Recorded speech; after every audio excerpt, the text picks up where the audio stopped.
चंदन का पेड़। इस कहानी में आप सुनेंगे कि सिर्फ एक अच्छी परवरिश एक गांव की तकदीर कैसे बदल देती है। कहानीकार अनुज भार्गव। जब भी सुगंध की बात आती है, हमारे गांव वाले अब भी बाबा की बात करते हैं। वैसे बाबा न कोई साधु थे, न कोई शिक्षित, बस एक साधे सादे माली जिन्हें ताड़ने में मजा आता था। पर उसके बगैर हमारा पूरा जंगल भी सूखा सा लगता। वो तो बस एक चंदन का पेड़ लगाया था उन्होंने, और न जाने कैसे पूरी घाटी महकने लगी।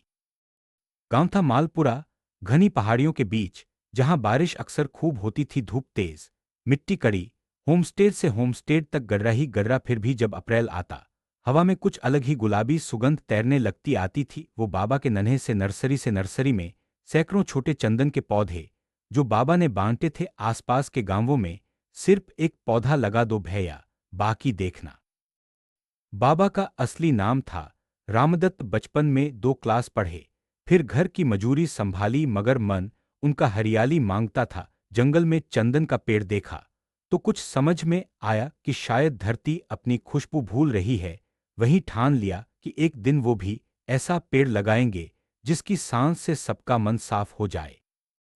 रोज मजदूरी से 2 पैसे बचाते, घर में कड़ी आलोचना सहते, पड़ोसी कहते हंससे रोता बूढ़ा, किसानी छोड़े जंगल जंगल भटकता है। फिर भी वो बचत करते रहे और एक दिन 7 चंदन के पौधे खरीद लाए, नर्सरी शुरू की। पर इससे भी ज्यादा जरूरी थे दिमाग में पत्ते। बाबा ने खुद ही सीखा कि बगैर देखभाल के चंदन नहीं जीता। तो पंप लगवाया, टपकन, दाम्पिंग, सब कुछ। साल भर बाद पहला पौधा मजबूत हुआ। बाबा ने उसे गांव के बीचों बीच लगाया, चर्चा का विषय बन गया। बरसात आई, पेड़ बड़ा हुआ, और अगली गर्मियों में जब बड़ी बड़ी पत्तियों के बीच छोटे सफेद फूखरे तने, तो एक हल्की तीखी मिठास हवा ने पकड़ ली। चौपाल की चाय अब बिना चंदन की बात किए अधूरी। सब कहने लगे कुछ तो बात है रामदत्त में।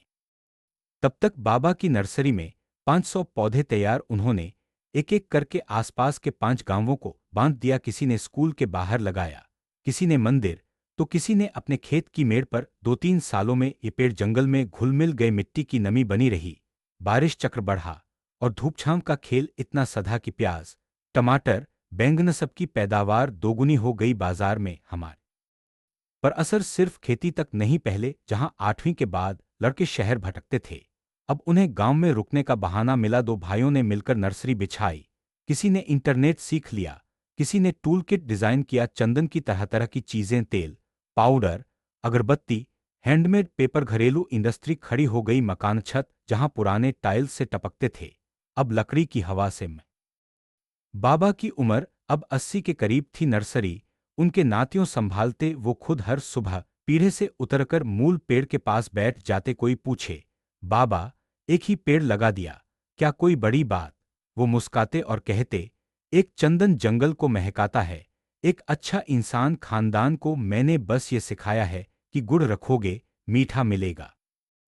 उनकी बात का इल्म सबको हुआ जब गांव की पंचायत ने रामदत्त की नर्सरी का नाम गौरा ग्रीन बैंक रखा, क्योंकि पेड़ों की गिनती 1000 पार कर चुकी थी। जंगल के रेंज ऑफिसर ने बताया कि यहाँ की मिट्टी का नाइट्रोजन स्तर दुगना हुआ है।